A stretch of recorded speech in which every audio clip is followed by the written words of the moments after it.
You ask Tiger to solve. This deals with linear equations with one unknown. The final result is x equals 6. Let's solve it step by step.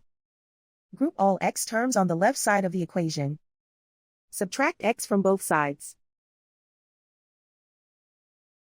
Group like terms. Simplify the arithmetic. Group like terms.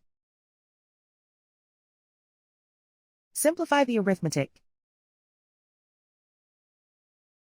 Group all constants on the right side of the equation.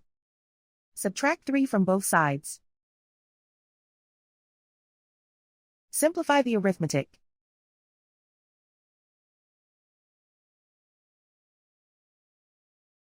Isolate the x. Divide both sides by 2. Simplify the fraction.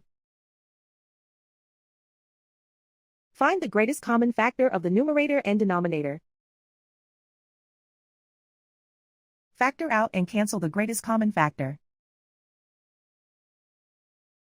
And so the final result is x equals 6.